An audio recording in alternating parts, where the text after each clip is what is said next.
Again welcome बेटा on science bubble. सो देखो part one में ऑलरेडी हमने क्या है कि 25 क्वेश्चंस कर लिया था आवर इन्वायरमेंट चैप्टर का, राइट। आवर इन्वायरमेंट जो चैप्टर है उसके जो लाइक वन मार्कर क्वेश्चन की जो सीरीज हमने स्टार्ट की है उसके ये पार्ट टू रहने वाला है बेसिकली। और इसमें हमने 26 to further about 70 to 80 question हम करने वाले हैं। थोड़ा फास्टली हम करेंगे इस सीरीज को, ठीक है, जिससे क्या कि पार्ट टू यानी कि सिर्फ दो वीडियो में आपके जो एमसीक्यू या वन मार्कर क्वेश्चन है वो कंप्लीट हो जाए, ठीक है। And I am damn sure बेटा कि इनसे बाहर एक क्वेश्चन भी सीबीएसई में नहीं आएगा, ठीक है, आई एम डैम श्योर। ठीक है, तो बढ़ते क्वेश्चन नंबर 26 क्या है। चैप्टर बहुत इजी है बेटा, क्वेश्चन सारे रिपीटेड हो रहे हैं, बार बार क्वेश्चंस रिपीट हो रहे हैं। तो सिर्फ एक बार आपको वीडियो को कंप्लीटली देख लेना है, उससे क्या कि आपके सारे क्वेश्चंस है वो क्लियर हो जाएंगे। Accumulation of non biodegradable pesticide, जो नॉन बायोडिग्रेडेबल पेस्टिसाइड होता है बेटा उसका एक्यूमुलेशन। देखो आपको पता है कि जो फूड चेन होते हैं ना, फूड चेन में जैसे जैसे आप फर्दर क्या कि मूव करते रहते हो, एक लेवल से नेक्स्ट लेवल पे आप मूव करते रहते हो, तो लास्ट में जो बिल्कुल टॉप लेवल पे आ जाता है उस पे क्या कि जो एनर्जी का लेवल है, एनर्जी का लेवल क्या हो जाता है, कम होता है ना। एनर्जी का लेवल क्या हो जाता है बेटा, कम हो जाता है। और इसमें जो हार्मफुल जो केमिकल सब्सटेंस होते हैं, टॉक्सिक जो सब्सटेंस होते हैं, उनकी एंट्री जो होती है वो सबसे ज्यादा होगी यहाँ पे, ठीक है। तो लास्ट लेवल पे जो केमिकल के जो कंपाउंड्स होते हैं, जो पेस्टिसाइड्स होते हैं, वो फूड चेन में इन्वॉल्वमेंट उनका सबसे ज्यादा होता है। तो उस प्रोसेस को हम क्या बोलते हैं बेटा, बायोमैग्निफिकेशन प्रोसेस बोलते हैं, ठीक है। यानी जो फूड चेन में जो पेस्टिसाइड्स है, फूड चेन में जो पेस्टिसाइड्स है उनका इन्वॉल्वमेंट जो होगा वो इंक्रीजिंग अमाउंट में होगा एट हाइड्रोपिक लेवल पे, ठीक है।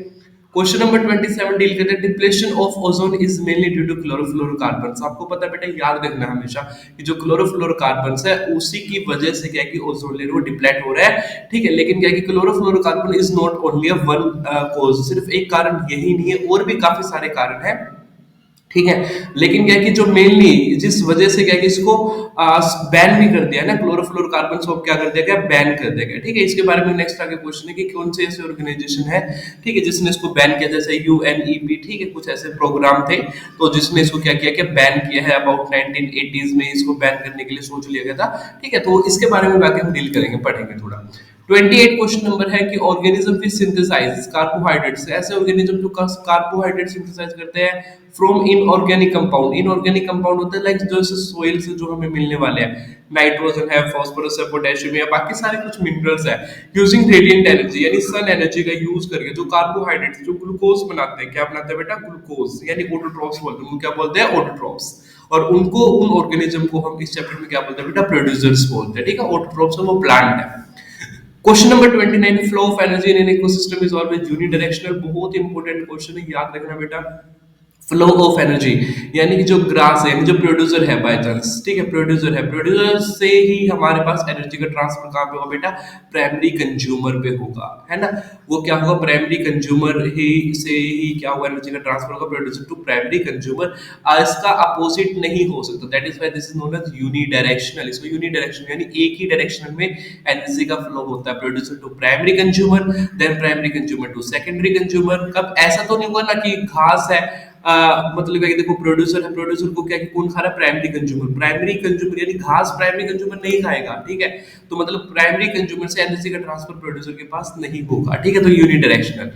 तो क्वेश्चन नंबर 30 है decomposer get their energy directly from autotrophs. नहीं, उनको ऑटोट्रॉप्स से एनर्जी डायरेक्ट नहीं मिलता, डिकम्पोजर तो बिल्कुल लास्ट में आ जाते हैं, ठीक है। तो वो अपनी जो एनर्जी है वो डेड बॉडीज वगैरह से ही लेते हैं, और जो डिकम्पोजर होते हैं, जो डेड बॉडीज होती है, रिमेन्स जो वेस्ट बच जाता है उसको डिकम्पोज करते हैं, वो ऑटोट्रॉप से अपनी एनर्जी नहीं लेते। तो ये क्या एक फॉल्स स्टेटमेंट है। क्वेश्चन नंबर 31 देखते हैं बेटा कि ओजोन लेयर प्रेजेंट करता है हार्मफुल इंफ्रारेड रेडिएशन। फॉल्स, ठीक है। किसको प्रिवेंट करता है, not present, it's a prevent. Prevent किसको करता है, अल्ट्रावायलेट रेडिएशन। किसको प्रिवेंट करता है, अल्ट्रावायलेट रेडिएशन को ये प्रिवेंट करता है, इंफ्रारेड रेडिएशन को प्रिवेंट नहीं करता। Question number 32 factors such as जैसे लाइट है, temperature, pressure, humidity are considered as a biotic component. No, these are considered as abiotic components. याद रखना एबायोटिक कंपोनेंट्स के अंदर इंक्लूड होता है आपके light, temperature, pressure, humidity something, ठीक है। तो ये फॉल्स स्टेटमेंट है, एबायोटिक कंपोनेंट है ये सारे। क्वेश्चन नंबर 33 है food chain generally consist of 3 और 4 ऑर्गेनिज्म। बिल्कुल ट्रू, ठीक है। 3 और 4 ऑर्गेनिजम्स तक ही ये मतलब है कि जो फूड चेन है वो इंक्लूड हो जाती है। मैक्सिमम 4 तक या 5 ट्रॉपिक लेवल में बहुत कम देखने को मिलते हैं, ठीक है। क्वेश्चन नंबर 34 है like disposal of waste mean recycling of waste, जो डिस्पोजल है वो वेस्ट का डिस्पोजल करना है, क्या उसको रिसाइकल करना है? नहीं। ठीक है, देखो रिसाइकल का मतलब तो क्या है कि बार बार चीजों को यूज करना है ना, रीयूज करना, रिसाइकलिंग करना, ठीक है, रिड्यूस करना, ठीक है, 3R का रूल होता है, ठीक है। लेकिन डिस्पोजल ऑफ वेस्ट, वेस्ट का डिस्पोज कर देना, उसका मतलब ये नहीं कि आपने उसको रिसाइकल कर दिया, नो। ठीक है, तो वो तो आपने बिल्कुल क्या कि कम कर दिया, वो रिड्यूस कर दिया ना। उसके बाद question number 35, the disposal of waste by putting it in a low lying area of ground and covering it with the earth is called landfill. उसको क्या है कि वो ट्रू स्टेटमेंट है ना। आपने क्या किया है, देखो लैंडफिल क्या होती है, डेफिनेशन है, लैंडफिल में क्या एक डेफिनेशन है, उसमें आप क्या करते हैं, जो वेस्ट होता है उसका डिस्पोजल करते हैं। कैसे वेस्ट का डिस्पोजल करते हैं? Bye putting it in the low lying area, यानी क्या है कि डिग किया ग्राउंड में, ठीक है, उसमें उसको क्या किया, बरी कर दिया है ना, उसको दबा दिया, ठीक है, और उसको क्या कर दिया, कवर कर दिया, ठीक है, तो उसको हम क्या बोलते हैं बेटा, लैंडफिल बोलते हैं ऑप्शन। क्वेश्चन नंबर 36 में क्या है कि मैच कॉलम करना है, कॉलम 1 और कॉलम 2 को मैच करना है, लाइक क्या है कि जैसे प्रोड्यूसर है, ठीक है, प्रोड्यूसर को सबसे पहले किसके साथ यहाँ पे मैच है, स्कैटरिंग के साथ। प्राइमरी कंज्यूमर कौन है, सस्पेंडेड वाटर ड्रॉप्स, ठीक है, जो वाटर ड्रॉप्स है, ठीक है। उसके बाद सेकेंडरी कंज्यूमर्स में कौन आएगा, इसमें आएगा लाइक चेंजिंग एटमोस्फेयर, जो एटमोस्फेयर में चेंजिंग है। डीकम्पोजर, डीकम्पोजर क्या आएगा, ग्रुप ऑफ कलर्स आएगा, ठीक है, डीकम्पोजर क्या है, ग्रुप ऑफ कलर, ठीक है। जो देखो सबसे पहले क्या आएगा इसमें, यहाँ पे स्कैटरिंग, सबसे पहले क्या आएगा, लाइट का स्कैटरिंग होना, लाइट से रिलेटेड है, ठीक है। उसके बाद क्या आएगा, ग्रुप ऑफ कलर आएगा। उसके बाद प्राइमरी कंज्यूमर में क्या आएगा, ग्रुप ऑफ कलर आएगा। थर्ड में क्या है कि जो देखो चेंजिंग एटमोस्फेयर, जो एटमोस्फेयर में जो चेंज हो रहा है वो।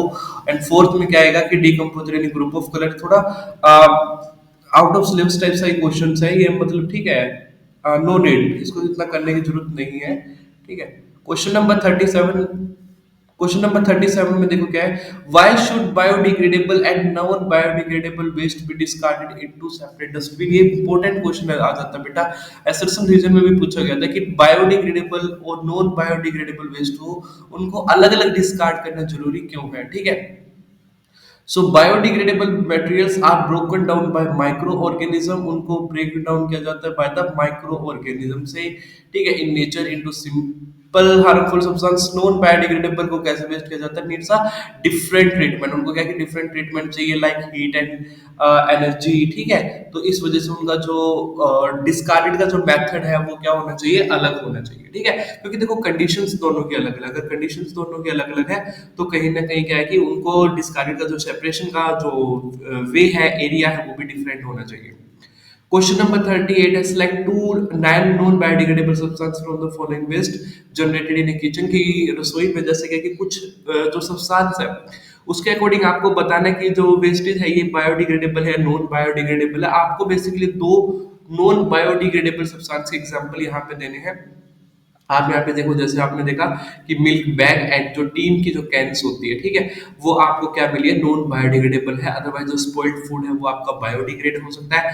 पेपर का जो बैग है वो भी बायोडिग्रेड हो सकता है, ठीक है। मिल्क का जो बैग, मिल्क यानी जो दूध की थैली होती है वो बेटा प्लास्टिक्स होती है, क्या होते हैं वो, प्लास्टिक, जिससे ठीक है जो पैकिंग का जो दूध आता है वो प्लास्टिक होता है, ठीक है। तो उसको हम क्या है कि वो है किसमें इंक्लूड हो जाता है, नॉन बायोडिग्रेडेबल में, वो डिग्रेड नहीं होता, ठीक है। वेजिटेबल का जो पील्स है, ठीक है, सब्जियों का जो छिलक होता है वो भी क्या है कि बायोडिग्रेडेबल में आता है कहीं ना कहीं। टीन है इसमें मेटल्स में इंक्लूड हो जाता है ये, तो ये आपका किस में आएगा, बायो, उसमें नॉन बायोडिग्रेडेबल में आएगा। देन यूज टी लीव्स, ठीक है, जो यूज चाय पत्ती है वो भी, ठीक है, वो भी किस में आएगी, बायोडिग्रेडेबल में। तो मिल्क बैग यानी जो प्लास्टिक है और जो मेटल है वो किस में आएगा, आपका नॉन बायोडिग्रेडेबल में। क्वेश्चन नंबर 39 है, आपको सिंपली क्या है कि डिफरेंशिएट करना है biodegradable and non biodegradable waste में, ठीक है। तो इसमें क्या है कि difference between biodegradable and non biodegradable waste, तो this waste can be broken down into non poisonous substances in nature by the action of micro organism, ठीक है। इसमें क्या है कि इनको माइक्रो ऑर्गेनिज्म की हेल्प से डिग्रेड किया जा सकता है, इसमें उनको डिग्रेड नहीं किया जा सकता by the help of micro organism. They can recycle this and do not need any dumping site, ठीक है, उनको डंपिंग साइट नहीं चाहिए क्योंकि उनको रिसाइकल किया जा सकता है, ठीक है। उसके बाद क्या कि they can not be recycle, उनको रिसाइकल नहीं किया जा सकता, तो दे रिक्वायर डंपिंग साइट, ठीक है। उनको क्या कि डंपिंग साइट यानी उनको खत्म करने के लिए उनको बिल्कुल एक अलग जगह पे डिस्कार्ड कर दिया जाता है, ठीक है, इकट्ठा करके रखना पड़ता है। Like question number 40, what is do you mean by biodegradable waste? बार बार वही क्वेश्चंस रिपीट हो रहे हैं, biodegradable waste and non biodegradable waste. यहाँ से बेटा आप ना देखो क्वेश्चन को समझ सकते हो कि जो आंसर करने का जो मेथड है, कैसे आप उसको आंसर करोगे। अगर एक 1 मार्कर का भी क्वेश्चन है बायोडिग्रेडेबल वेस्ट में, तो देखो आपने सबसे पहले क्या कि उसकी डेफिनेशन दी है, फिर आपने क्या कि उसका एग्जाम्पल दिया है ना, एग्जाम्पल देना है। एक तो एग्जाम्पल आप दे सकते हो, नॉन बायोडिग्रेडेबल एग्जाम्पल है उनके भी आप एक एग्जाम्पल दे सकते हो। यहाँ पे आप यूज कर सकते हो लाइक प्लास्टिक का यूज कर दिया, ठीक है, टीन ही यूज कर दिया आपने। यहाँ पे मिल्क का जो बैग था वो आपने बता दिया कि वो नॉन बायोडिग्रेडेबल में इंक्लूड होता है, ठीक है। उसके बाद बेटा question number 42, like how is the increase in demand for energy affecting our environment adversely? ठीक है, जो इंक्रीज है एनर्जी की जो डिमांड है वो कैसे इंक्रीज कर रही है? The increase in demand for energy affect our environment adversely by releasing pollutant like CO, carbon monoxide, CO2, SO2 etcetera, which leads to the greenhouse effect. ठीक है, जो एनर्जी की डिमांड है, ठीक है, हमारे एनवायरमेंट में वो इस वजह से बढ़ गई है ड्यू टू द, क्योंकि जो पोल्यूटेंट है, ठीक है, जो पोल्यूटेंट है वो ज्यादा बढ़ चुके हैं, ठीक है, जिसकी वजह से क्या होगा, ग्रीन हाउस इफेक्ट है वो इंक्रीज हो रहा है। उसके बाद question number 43, list two natural ecosystem. दो नेचुरल इकोसिस्टम आप बता सकते हैं, फॉरेस्ट है, रिवर है, ठीक है, या पॉन्ड है, ठीक है, कुछ इस टाइप का आप बता सकते हो एग्जांपल। 44 है list two biotic component of a biosphere. Biosphere के दो बायोटिक कंपोनेंट्स आपने बताने हैं, तो इसमें क्या होगा, एक तो प्लांट्स आप दे सकते हो और एक एनिमल्स, आपका इस एग्जांपल बन जाएगा बायोटिक कंपोनेंट्स में। क्वेश्चन नंबर 45 है, why are green plants called producer? ये प्रोड्यूसर क्यों बोला जाता है? क्योंकि वो खाना बनाते हैं, ठीक है। सिर्फ ग्रीन प्लांट ही ऐसे होते हैं जो ऑटोट्रोफ्स होते हैं, वो सिर्फ फोटोसिंथेसिस की हेल्प से अपना खाना प्रिपेयर कर सकते हैं। 46 क्वेश्चन नंबर है, जो डिप्लेशन है ओजोन लेयर में, वो is a cause of concern, ठीक है, मेन कॉज है कंसर्न का, वाई? अभी तक आप समझ चुके होंगे, क्योंकि बेटा इससे हार्मफुल यूवी रेडिएशंस निकलती है, ठीक है, तो उसको बचाने के लिए हम ऐसा करते हैं, ठीक है, जो कि क्या कि स्किन कैंसर का मेन कॉज होता है। क्वेश्चन नंबर 47 है, we often use the word environment, what does it mean? कि जो एनवायरनमेंट है उसका मतलब क्या है, ठीक है। बहुत इंपॉर्टेंट क्वेश्चन है कि एक एनवायरनमेंट जो अभी तक हम पढ़ रहे हैं उसका एक्चुअली मतलब ही क्या है। क्या कि it is the sum of, है ना, ये क्या होता है बेटा, एक सम है, it is the sum of a total of all external condition and influence that affect the life and development of an organism, ठीक है, एक सम है, ठीक है, पूरा एक समूह है कि टोटल किसका समूह है, all external conditions and influence, ठीक है, सारी एक्सटर्नल कंडीशंस में भी, योर वेदर कंडीशंस में भी, योर विंड कंडीशन, ह्यूमिडिटी, सारी की सारी कंडीशंस एंड जो इन्फ्लुएंस करती है लाइफ को, ठीक है, किसके जीवन को, किसी भी ऑर्गेनिज्म के या उसके डेवलपमेंट, उसमें जो डेवलपमेंट हो रहा है या नहीं हो रहा है, यानी like a physical abiotic and abiotic factor, जितने भी बायोटिक और एबायोटिक फैक्टर उन सबका कॉम्बिनेशन, ठीक है, तो वो सब पे क्या कि इन्वायरमेंट होता है। Environment includes all the physical और बायोटिक और एबायोटिक एंड बायोलॉजिकल और बायोटिक फैक्टर, ठीक है, यानी फिजिकल और बायोलॉजिकल जितने भी फैक्टर होते हैं उन सबका कॉम्बिनेशन क्या होता है, एनवायरमेंट होता है, ठीक है। उसी के साथ करते हैं बेटा नेक्स्ट क्वेश्चन नंबर 48 पढ़ते हैं, ठीक है। What will be the amount of energy available to the organism of the second tropic level of a food if the energy available at the first tropic level is 10,000 joule? देखो अगर क्या कि first trophic level पे 10,000 energy joule है, तो second पे कितनी transfer होगी आपको पता ना, 10% होगी। कितनी ट्रांसफर होगी बेटा, 10%। तो 10% ऑफ 10,000, 10% ऑफ 10,000 कितना हो जाएगा, 100 हो जाएगा। कितना हो जाएगा, 100 जूल हो जाएगा। तो 100 जूल इसका राइट आंसर मिल जाएगा, ठीक है। एनर्जी का ट्रांसफर हम कितना मान के चलते बेटा, 10%। और याद रखना सनलाइट से जो प्लांट होता है, सनलाइट से जो प्लांट होता है वहां पे एनर्जी का ट्रांसफर सिर्फ और सिर्फ कितना होता है, 1% होता है, ठीक है, याद रखना। ये सनलाइट से जो प्लांट पे जो एनर्जी का ट्रांसफर होता है वो सिर्फ और सिर्फ 1% होता है। 49 क्वेश्चन, ठीक है। Like the first trophic level in a food chain is always a green plant. जो ग्रीन प्लांट होता है वो ऑलवेज एक फर्स्ट ट्रॉपिक लेवल होता है फूड चेन में, क्योंकि वही है जो अपना खाना प्रोड्यूस कर सकते हैं। और फर्स्ट ट्रॉपिक लेवल को हम हमेशा प्रोड्यूसर बोलते हैं, ये चीज याद रखना। First trophic level is always producer.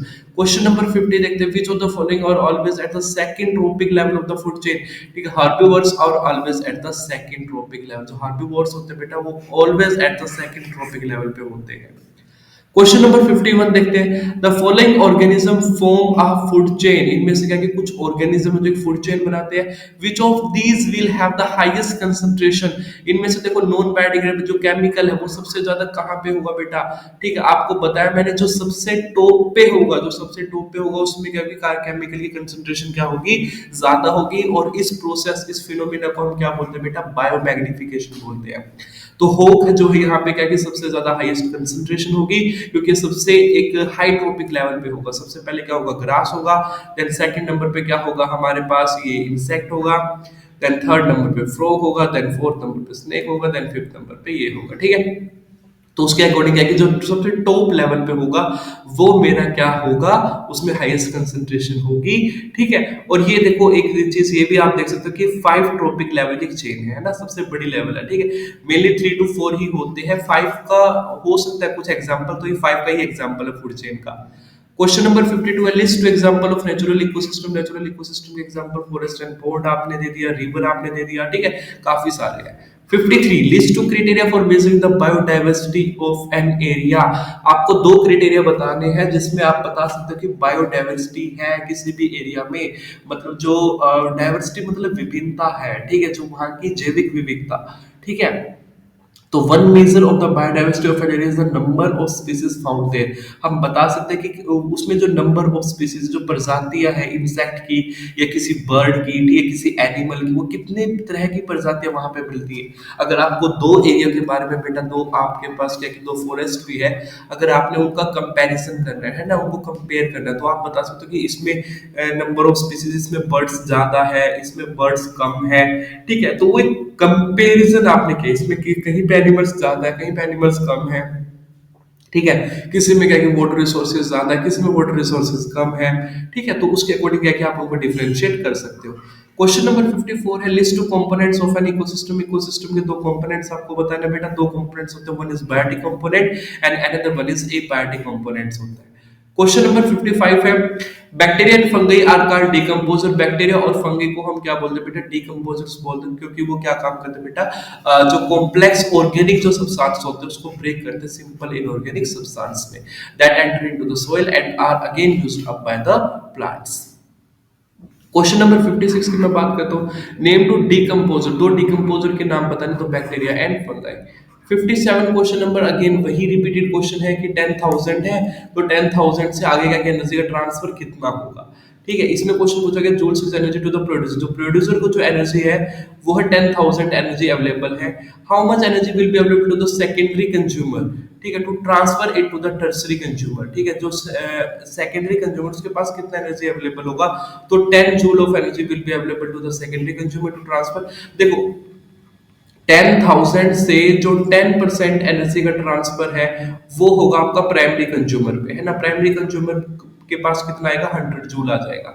ठीक है, उसके बाद प्राइमरी कंज्यूमर का फिर 10% किसको गया, सेकेंडरी कंज्यूमर के पास, तो वो कितना आएगा बेटा, 10 जूल आएगा। तो 10 जूल एनर्जी है वो सिर्फ ट्रांसफर हो पाएगी, किसको ट्रांसफर है, देखो सेकेंडरी से टर्शरी कंज्यूमर में। तो देखो सेकेंडरी के पास सिर्फ 10 जूल एनर्जी है, और टर्शरी के पास कितनी हो जाएगी, सिर्फ और सिर्फ 1 जूल एनर्जी का ट्रांसफर हो पाएगा। ठीक है, क्योंकि इसका फर्दर आगे क्या कि 10% होगा। ठीक है, तो याद रखना है 10% एनर्जी का ट्रांसफर होता है from one level to another level. Question number 58 देख लेते हैं, list two man made ecosystem. दो मैन मेड आपको इकोसिस्टम के बारे में बताना है कि कौन से दो मैन मेड इकोसिस्टम यहाँ पे है। ठीक है, तो गार्डन है एंड क्रोफील्ड है, ये क्या है, मैन मेड इकोसिस्टम है। 59 क्वेश्चन नंबर की हम बात कर ले, consider the following food chain which occur in a forest. ठीक है, तो ग्रास है, डियर है, देन लोयन है। ठीक है, ये भी क्या किया, एक फूड चेन है। If a 10,000 joule of an solar energy is available to the grass. ठीक है, देखो अवेलेबल कितनी है, यानी प्रोड्यूसर के पास एनर्जी कितनी है बेटा, प्रोड्यूसर के पास एनर्जी कितना, 10,000 जूल है। ठीक है, तो उसके बाद आप बता सकते हो भाई available to the deer to transfer to the lion. ठीक है, तो डियर के पास कितना एनर्जी होगा, ठीक है, तो 10 जूल। ठीक है, आपको 10% निकालते रहना बेटा, हर बार क्या कि सिर्फ 10% एनर्जी का वो ट्रांसफर हो पाएगा। बहुत इजी क्वेश्चन है। क्वेश्चन नंबर 60 हम देख लेते हैं, which of the following belong to the first trophic level. First trophic level बेटा ग्रास हो गया, प्लांट हो गया, ये हमारे किस में आएंगे, फर्स्ट ट्रॉपिक लेवल में आएंगे। ठीक है, उसके बाद क्या आ सकता है आपके पास, ग्रेस ऊपर वगैरह, रेड वगैरह, टाइगर आएगा बाद में। उसके बाद क्या है, नेम द फिनोमिना। फिनोमिना बताना जहाँ पे नॉन बायोडिग्रेडेबल जो केमिकल है वो एक्यूमुलेट हो जाता है, ठीक है, एट ईच ट्रोपिक लेवल, तो उसको बोलते हैं बेटा बायोलॉजिकल मैग्निफिकेशन, ठीक है। 62 क्वेश्चन है कि what will happen if we kill all the organism in one trophic level, कि सारे ऑर्गेनिज्म यानी एक ट्रोपिक लेवल के सारे, यानी अगर एक ट्रोपिक लेवल बिल्कुल खत्म कर दो तो क्या होगा कि जो इकोसिस्टम है वो क्या हो जाएगा, इनबैलेंस हो जाएगा। क्वेश्चन नंबर 63, देखो काफी सारी यहाँ पे चीजें बताई गई है कि the population of the organism in previous trophic level will increase, ठीक है, जो उससे पहले वाला, ठीक है, मतलब जो उसके बाद का जो ट्रॉपिक लेवल है वो इंक्रीज कर जाएगा, यानी अगर उसको खाने वाला, देखो अगर मैं बात करता हूँ बेटा, पहले क्या है, प्रोड्यूसर है, प्रोड्यूसर के बाद क्या प्राइमरी कंज्यूमर है, देन क्या है, सेकेंडरी कंज्यूमर है। अब आप मुझे ये बताओ, अगर सेकेंडरी कंज्यूमर सारे खत्म हो जाए तो प्राइमरी कंज्यूमर की जो अमाउंट है वो बहुत ज्यादा बढ़ जाएगी, क्योंकि उनको कोई खाने वाला नहीं है, उनको खाने वाले खत्म हो चुके हैं। The population of an organism in previous trophic level will increase. Then second क्या था, organism in next trophic level will not be able to get the food, ठीक है, जो ऑर्गेनिज्म नेक्स्ट ट्रॉपिक लेवल पे, ठीक है, यानी इसके बाद, ठीक है, इसके वजह से यहाँ पे क्या है, टर्शरी कंज्यूमर है तो उनको खाना नहीं मिलेगा, ठीक है, वो भी खाना उनको नहीं मिल पाएगा, so they will migrate to some other ecosystem और डाई, या तो वो मर जाएंगे या फिर किसी दूसरे इकोसिस्टम में चले जाएंगे। तो टोटली बात है कि फूड चेन क्या होगी, इनबैलेंस हो जाएगी। 63 क्वेश्चन नंबर देख लेते हैं, like define trophic level. Trophic level है क्या, एनर्जी का क्या एक लेवल है फूड चेन में, जहां पे एनर्जी का क्या होता है, ट्रांसफर होता है।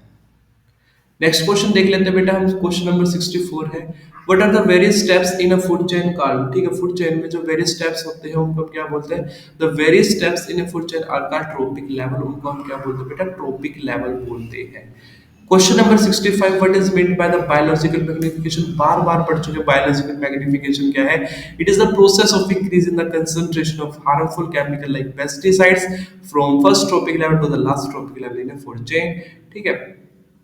उसके बाद में क्या है, क्वेश्चन नंबर 66 है, give an example to illustrate that indiscriminate use of pesticides में result in the degradation of the environment, यानी क्या कि तुम लगातार कंटिन्यूअसली यूज करते जा रहे हो पेस्टिसाइड्स का, तो उससे क्या हानिकारक जो एनवायरनमेंट है उसको क्या नुकसान होने वाला है, क्या रिजल्ट होने वाला है, ठीक है। तो pesticides use in the crop field are washed down into the water bodies, वो कहां पे पहुंच रहा है बेटा, वाटर बॉडीज में पहुंच रहा है, और वाटर बॉडीज के थ्रू कहां पे आ रहा है, वो एक्वेटिक प्लांट और एनिमल्स में आ रहा है, और वहां पे आएगा तो वो अल्टीमेटली है कि हमारे पास जाएगा, वो कहीं ना कहीं एनवायरनमेंट को अफेक्ट करेगा, ठीक है। तो इजी क्वेश्चन है, why is it necessary to conserve our environment, environment को कंजर्व करना जरूरी क्यों है, ठीक है, it is necessary to conserve our environment to prevent depletion of natural resources and environmental damage, thereby sustaining life, ठीक है। 68 question, what is the role of decomposer, जो डीकंपोजर उनका क्या रोल है, they return the nutrients to the nutrient pool, ठीक है, मतलब जो सोइल होता है, सोइल में क्या है कि दोबारा से उसकी फर्टिलिटी को इंक्रीज करते हैं ना, सोइल में क्या करते हैं, न्यूट्रिएंट्स को वापस सेंड करते हैं ना, they help in completing the different biogeochemical cycles, thus they maintain balance in the ecosystem, और दूसरी बात है कि क्लीनिंग में तो काम होते ही है ना, क्लीन करते हैं, ठीक है। क्वेश्चन नंबर 69 है, when plants are eaten by primary consumer, जो प्लांट्स है उनको ईट किया जाता है बाय द प्राइमरी कंज्यूमर, तो एक ग्रेट डील ऑफ एनर्जी वो लॉस्ट होता है ना, वो एनर्जी क्या है कि लॉस्ट होता है, तो कितना एनर्जी लॉस्ट होता है, अबाउट 90%, क्योंकि सिर्फ 10% एनर्जी का क्या होता है, ट्रांसफर होता है, तो एनर्जी का लॉस कितना बेटा, 90% एनर्जी का क्या है, लॉस, ठीक है। क्वेश्चन नंबर 70 है, what will be the impact on ecosystem if bacteria, fungi, micro organism are removed from the environment, ठीक है, तो complex organic molecule will not break down into simple inorganic substance, preventing replacement of the soil, ठीक है। तो बहुत easy question है ये, बार बार वही चीजें बार बार रिपीट हो रही है, ठीक है, चैप्टर्स को अच्छे से पढ़ लेना है, ये 70 के आसपास आप क्वेश्चन सोल्व कर लोगे, ठीक है। एक दो क्वेश्चन और हम कर लेते हैं, ठीक है, जैसे कि ग्रीन प्लांट को प्रोड्यूसर क्यों बोलते हैं, आप ऑलरेडी कर चुके हो। फंक्शन क्या है ओजोन लेयर का, यूवी रेडिएशन से प्रोटेक्ट करना, ठीक है। फुल नेम क्या, ग्रुप ऑफ द कंपाउंड का क्लोरोफ्लोरोकार्बन्स होता है, ठीक है। Defined ozone hole, ozone layer hole होता क्या है, देखो ओजोन होल, तो decline in the thickness of the ozone layer in Antarctica is termed as ozone hole, ठीक है। ओजोन होल क्या है कि जो थिकनेस है, ओजोन लेयर की जो थिकनेस है उसमें क्या हो, डिक्लाइन, उसका लेवल कम हो गया है। उसके बाद है कि depletion of ozone in ozone layer is एक कारण है, मतलब है कि एक चिंता का विषय क्यों है, ठीक है, वो आपको पता है। Then define the term UNEP, देखो ये ऐसी ऑर्गेनाइजेशन थी, प्रोग्राम था जिसने क्या कि इसको क्लोरोफ्लोरोकार्बन्स को क्या किया था, बैन किया था, ठीक है, बहुत इजी क्वेश्चन, बार बार वही चीजें रिपीट हो रही है। 78 क्वेश्चन की अगर मैं बात करता हूँ कि what happens when high energy level ultraviolet, यानी जो ओजोन लेयर है वो बनती कैसे, ये इसकी रिएक्शंस है, ठीक है। तो ओजोन लेयर क्या है कि वो कैसे बनती है, तो ऑक्सीजन गैस है अल्ट्रावायलेट रेडिएशन के साथ रिएक्शन करके O प्लस O में ब्रेक हो जाएगा, देन O2 प्लस O मिलके क्या बना लेगा बेटा, O3 बना लेंगे, ओजोन। ठीक है, तो ओजोन का फॉर्मूला क्या है, ओजोन इसको बोलते हैं ओजोन एंड द फॉर्मूला इसका O3 है। फंक्शन क्या है ओजोन का एट हाई लेवल, बिल्कुल वही बात है, बार बार फंक्शन पूछ रहे हैं। Why did United Nation act to control the production of, क्यों बैन किया इसको, क्योंकि वो डिप्लेट कर रहा था ओजोन लेयर को, है ना। Which compound responsible for the depletion of ozone layer, कौन सा कंपाउंड रिस्पॉन्सिबल है, अगेन क्लोरोफ्लोरोकार्बन रिस्पॉन्सिबल है। तो बार बार वही क्वेश्चंस रिपीट हो रहे हैं, कुछ भी नहीं है इस चैप्टर में, ठीक है। तो 85 के आसपास ये क्वेश्चन है बेटा, एक भी क्वेश्चन ऐसा नहीं है जो आप सोल्व नहीं कर सकते यहाँ पे, ठीक है। बहुत इजी क्वेश्चन है, बहुत इजी, ठीक है। और इससे बाहर एक भी क्वेश्चन आपका एग्जाम्स में नहीं आएगा, ये बात आपने देख ली है यहाँ से कि बार बार वही चीजें हैं, रिपीट हो रही है, ठीक है। ये 85 क्वेश्चन अगर मैं बात करता हूँ तो एक्चुअली में तो ये क्वेश्चन 20 to 25 ही है, बार बार चीजें, बार बार क्वेश्चन रिपीट हो रहे हैं, रिपीटेड क्वेश्चन ज्यादा है यहाँ पे, ठीक है। सो आई होप ये पार्ट 1 और पार्ट 2 देखने के बाद आपका जो चैप्टर है वो बिल्कुल क्लियर हो जाएगा, पार्ट 1 एंड पार्ट 2। और उससे क्या है कि 1 मार्कर जो क्वेश्चंस है वो बिल्कुल कंप्लीट हो जाएंगे। नेक्स्ट वीडियो में इससे रिलेटेड जो केस बेस्ड स्टडी होगी वो मैं कराऊंगा आपको, ठीक है। अवर एनवायरनमेंट से रिलेटेड जो केस बेस्ड स्टडी होगी वो हम करने वाले हैं, उसके बाद हमारा चैप्टर बिल्कुल क्लियर हो जाएगा, ठीक है। याद रखना 1 मार्कर क्वेश्चन ज्यादा आते हैं, केस बेस्ड स्टडी क्वेश्चन ज्यादा होते हैं।